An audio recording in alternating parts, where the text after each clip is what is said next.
Sean todos bienvenidos a una nueva edición de La Clave Económica, este programa donde ustedes encuentran macroeconomía, emprendimiento, finanzas sostenibles y también pues próximamente tecnología. En la edición de este día vamos a hablar de algo muy importante, un sector relevante para la economía colombiana, y es que en el país hay más de 400.000 transportadores de carga en todo el territorio nacional que movilizan poco más del 93% de toda la carga que se mueve en el país. Y precisamente para hablar de eso, pues le damos la bienvenida al doctor Arnulfo Cuervo, presidente de Fedetranscarga. Doctor, bienvenido a La Clave Económica. Muchas gracias, Juan David. Bueno, hablemos cómo está el sector. Ustedes son importantísimos, llevan la comida a cada rincón del país, la ropa, mejor dicho, todos los útiles que uno puede conseguir comprar en el supermercado, prácticamente se mueven en un camión de carga. ¿Cómo dirían que ustedes están ahorita? Pues como inicialmente lo indica usted, si el 93% de la carga en Colombia la mueven los camiones, movemos el comercio exterior colombiano, importación y exportaciones, el consumo interno, y adicionalmente, bien lo dice, garantizamos la seguridad alimentaria de todos los colombianos. No obstante esa circunstancia, el sector de transporte de carga está atravesando enormes problemas. Primero que todo, transitar en Colombia por las carreteras se convirtió en una situación muy compleja para los conductores por la inseguridad. Sumado a la inseguridad tenemos el tema de los bloqueos en las carreteras, que son hoy paisaje. Tenemos un alto costo cuando hablamos de los valores que nos cuesta la operación de los vehículos. Y adicionalmente, en la medida que la economía colombiana va decayendo, nosotros vamos de la mano de ese decaimiento, porque nosotros no generamos la carga, somos solamente prestadores de un servicio. Venga, varios temas ahí que usted toca que vamos a ir desglosando pues a la medida que avanzamos en esta conversación. El primero ese de la seguridad. ¿Qué zonas tal vez han visto que se han visto más deterioradas y están encontrando problemas? ¿Qué pasa? ¿Les roban la carga? Hemos visto que incluso ha habido transportadores que han perdido la vida ejerciendo su labor. ¿Qué está sucediendo en ese ámbito? Pues mire usted, en la última parte van más de 22 muertos transportadores que desde que inició el gobierno actual, desde el año 2022, han perdido la vida en ejercicio de su actividad transportadora por tema de robos, por tema eventualmente de situaciones que en la carretera se dan, de violencia además. Cuando vamos a buscar una zona en que en el país podamos llegar a determinar que tenemos problemas de seguridad, yo le tendría que decir que en todo el mapa de Colombia, de la República, tenemos ese tipo de problemas. Pero hay zonas más fuertes que otras, ¿no? Ya realmente uno no podría decir que como estamos en la ciudad, entonces cerca de la ciudad no hay problema. Claro que cerca de las ciudades somos víctimas de robos, pero cuando estamos, por ejemplo, en San Alberto Cesar, en mitad de la vía entre Bogotá y la costa, igualmente en la desolación. ¿A qué contribuye la inseguridad? Primero, el recorte enorme que se ha hecho el presupuesto de las Fuerzas Armadas y el plan Meteoro, que es quien nos cuida las carreteras, pues no tienen los recursos para poder, digamos, prestar ese servicio. Precisamente sobre ese tema de los bloqueos, estaba revisando aquí los daticos porque hay gente y hay entidades que hacen los seguimientos de cuántos bloqueos van, y veía que en el año van poco más de 350 bloqueos, que representan casi que, en cuanto a tiempo de la duración, si se pone uno a sumar la duración de todos estos bloqueos, representan poco más de 200 días casi que perdidos, o sea, como si 200 días hubieran estado los camiones quietos sin movilizarse. Esto en costos para el dueño del camión, para el que paga la carga, ¿qué representa? Estamos en 410 bloqueos. Cuando hablamos de costos, el año pasado al país le costó 4.3 billones de pesos el tema de los bloqueos. Hay una situación que es muy compleja, esto lo maneja siempre el Ministerio del Interior, y el Ministerio del Interior tiene una serie de protocolos para más o menos en 3 días salir de este tema de los bloqueos, muy seguramente, y lo hacen así, prometiendo muchas cosas porque se convirtió casi que en paisaje en el país, como lo dije anteriormente, el tema de reclamar al gobierno nacional o por cuestiones laborales, incluso cuestiones personales de muchas comunidades en el país, simplemente intervenir en una carretera. Los bloqueos colaboran en que esos costos logísticos se aumenten, porque cuando los camiones son bloqueados en las vías, pues los tiempos logísticos se aumentan. Al aumentarse los tiempos logísticos, los costos de operación del camión se aumentan. Si eventualmente yo tengo que tomar una vía alterna, para evitar un bloqueo, pues la distancia es mayor, Sí, en, más en combustible. circunstancias más adversas, porque carreteras muy seguramente menos pavimentadas y demás. Entonces, todo eso hace que el país sea menos competitivo ante el mundo. Y eso es lo que no se ha querido ver, digamos que es el trasfondo real del bloqueo. De hecho, quienes bloquean no saben el daño que ellos mismos se hacen. Mire usted, comunidades donde se bloquea, cuando se acaban, por ejemplo, víveres de uso diario Sí. en una tienda del pueblo X, pues los pocos que hay inmediatamente aumentan de precio. ¿Y quién paga eso? Pues paga La eso los gente. habitantes de ese poblado. Precisamente usted como líder, como representante de los transportadores de carga del país, ¿qué le diría a esa gente que bloquea, como usted lo dice, casi que por cualquier cosa? Lo que dice, es que llevamos 3 días sin luz, que no hay agua, que no hay gas, que es que no me hicieron la carretera que me prometieron, que no atienden a mi esposa que estaba en el hospital. ¿Qué le dice usted a esa gente que ve como única herramienta el salir a bloquear y que tienen que enfrentar los camioneros día a día y muchas veces algunos arriesgando sus vidas por intentar hablar y conciliar y que los dejen pasar? Pues inicialmente yo les diría que no permitan ser instrumentalizados, porque es que mucha de esta gente que se arrima a los bloqueos de una u otra manera y los han entrevistado, no saben por qué están ahí. Estamos porque simplemente nos dijeron que teníamos que venir. Entonces, bajo esa instrumentalización, de hecho, si lo que se quiere es salir de un problema porque no tenemos luz, porque no tenemos acceso a educación, tenemos problemas de salud, digamos que todos los problemas con los bloqueos se agravan, porque los bloqueos generan pérdidas económicas. Y en esas pérdidas económicas, pues, ¿quiénes son los primeros perjudicados? Quienes están como tal influyendo para que esa situación se dé. El llamado es a que no pensemos o sigamos pensando qué puede hacer el país por nosotros y pedir y pedir y pedir. Debemos de empezar a cambiar la mentalidad de decir qué podemos hacer nosotros por el país para que el país mejore. Bueno, eso digamos que es en cuanto a lo que es bloqueos y seguridad, pero un tema que le pega mucho al sector y por el cual hubo pues precisamente un paro y un bloqueo el año pasado es el tema de los combustibles. Hemos visto cómo pues la gasolina se alcanzó a subir a los 16.000 pesos hoy en día, pues el precio internacional, y el diésel se ha mantenido relativamente estable, le subieron 2.000 pesos, de 9.000 a 11.000 más o menos.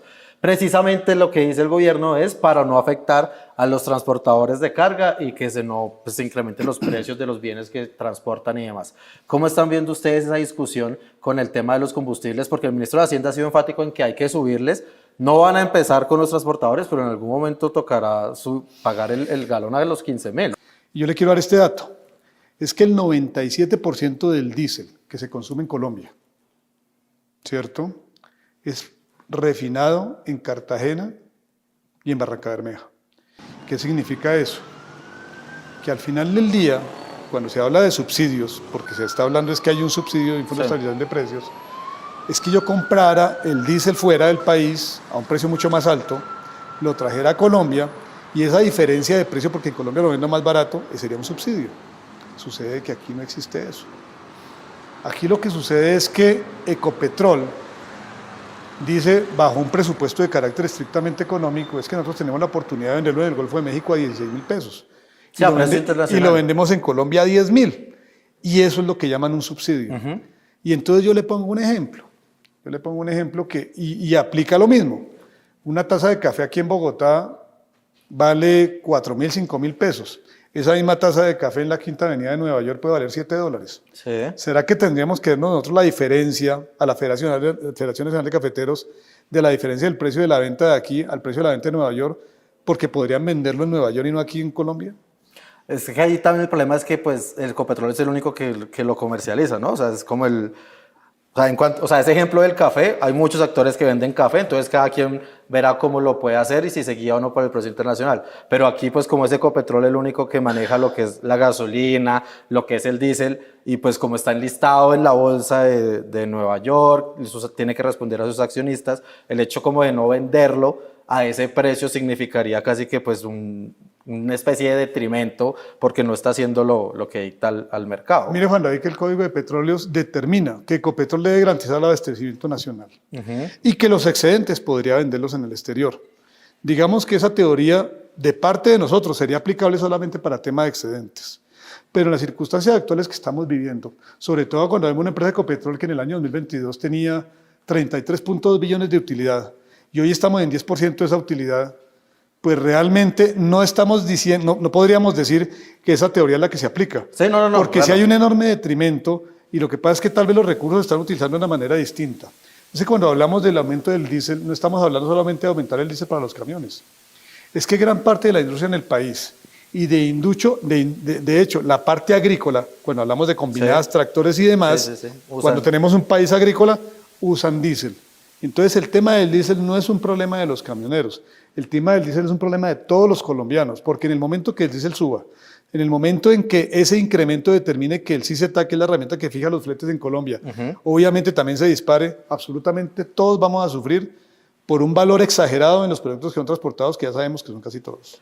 Pero venga, para cerrar ese tema de combustibles, ¿por qué digamos que antes sí se aceptaba tal vez de una manera más normal o entre comillas normal que se subiera el precio? Pues alcanzado a subir a la par de la gasolina casi hasta los 10.000, prácticamente hasta la pandemia.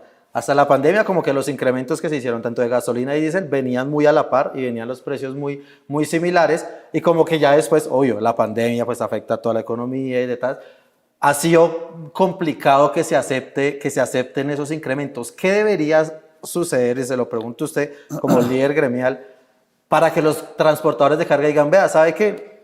Yo le acepto el precio internacional, pero entonces, no sé, quíteme peajes, bájame el precio de los peajes, garantíceme la seguridad en las carreteras, haga mejores vías, no sé, ¿qué podría pasar para entrar en esa negociación de decir, venga, yo estoy dispuesto, pero entonces ayúdeme por este lado?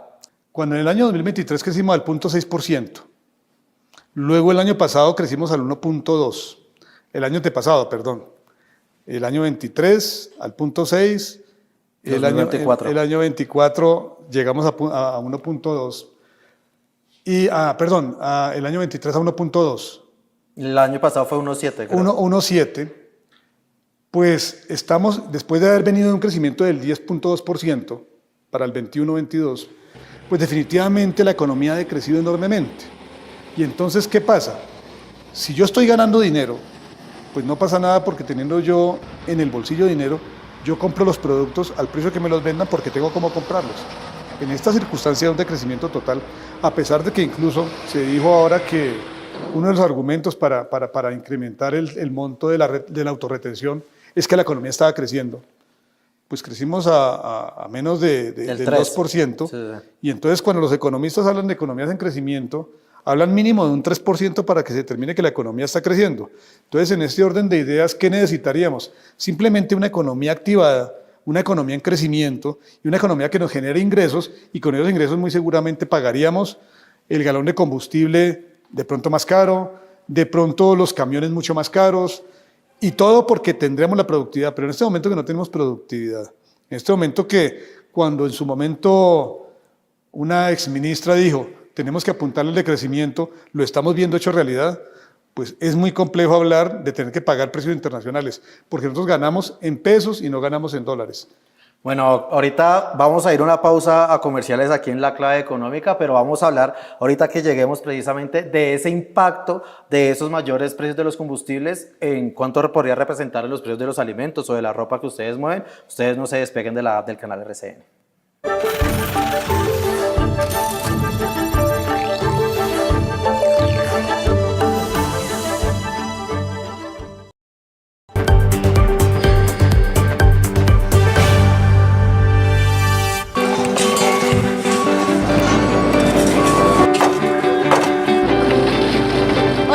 Soy Lisette y desde mi trabajo desempeñándome como auxiliar de obra, no solo construyo infraestructura, también construyo un futuro para nuestro país.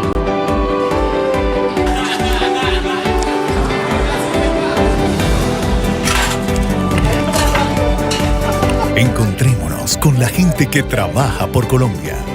Aunque a veces el camino se haga difícil, con trabajo y esfuerzo lo podemos lograr.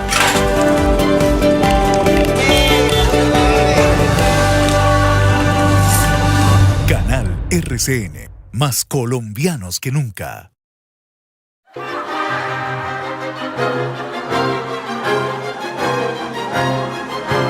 se están poniendo más de la cuenta o qué?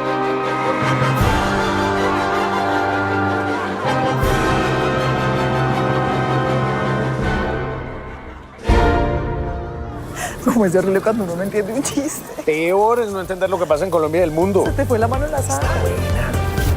Noticias RCN. Bien contado, bien explicado.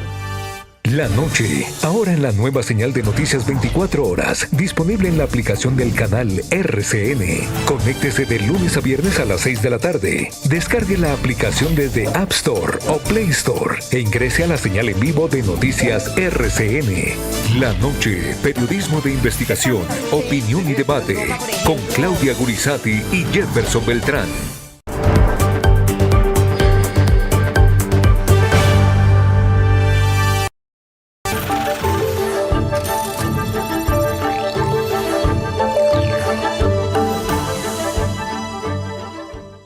Bueno, regresamos a la clave económica y agradecemos que sigan con nosotros. Eso está interesante. Entonces, estamos, y para cerrar ese tema de los combustibles, doctor, cuéntenos el impacto. ¿Qué significa, por ejemplo, no sé si ustedes lo tienen calculado, sé que el DANE sí y el Ministerio de Hacienda sí, pero ellos dicen que es poquito.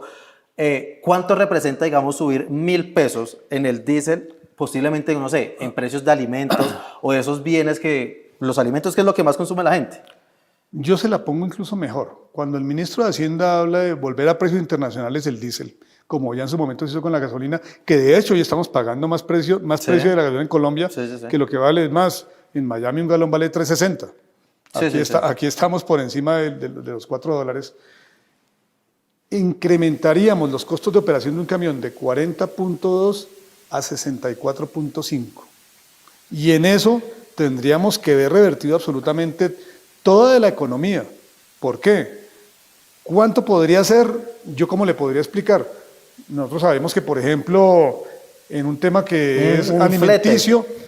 Pues es que un flete podría estar subiendo. Estamos hablando que... No sé, aquí a Villavicencio, ¿cuánto vale? No sé. 4 millones de pesos, y entonces eso se podría subir en un 20-25%. Ok, o sea, como a 4.800 más o menos. Y eso sí sería muy complejo. ¿Por qué?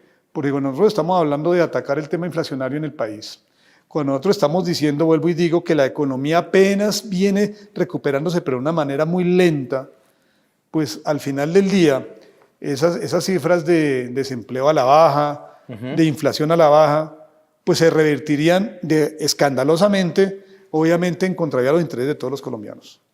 Bueno, lo último, ahí en esa cámara que es la suya, ¿qué mensaje darle ahorita al gobierno nacional que precisamente, pues ya lo hablamos usted, 40% de costos son combustibles, 13% son peajes, está en una situación, tema de inseguridad, tema de bloqueos? ¿Qué le dice usted al gobierno ahí en este momento, cortico, conciso? Porque lo hablábamos, más del 93% de la carga la mueven ustedes. Pues al gobierno nacional, desde Fedetrascarga, lo único que le solicitamos es puntualmente prestarle atención al sector. Si bien es importante los proyectos cuando hablamos de trenes, cuando hablamos de multimodalidad, tenemos que hoy plantear las soluciones con lo que tenemos, y lo que tenemos es, necesitamos desarrollar y seguir desarrollando infraestructura de carreteras. Pasamos ya a la 5G, estamos en las 4G. Necesitamos dejar de sobreregular al sector como lo vienen sobreregulando de manera excesiva. Ya las empresas de transporte de carga no se dedican como objeto principal a transportar carga. Hoy tenemos que dedicarnos a temas de carácter jurídico, a temas de carácter de incentivos de certificaciones y muchas otras cosas más que realmente no nos competen, pero por el tema de sobreregulación nos las han impuesto. Bueno, doctor Arnulfo, muchísimas gracias por acompañarnos en esta edición de La Clave Económica, el presidente de Fedetrascarga. Y vamos ahora a una sección, lo invito para que se le quede y la vea si quiere, que se llama Inteligencia Financiera. En esta, Liz Ribón nos va a contar todos los gastos y costos que usted debe tener en cuenta al momento de comprar o vender una vivienda.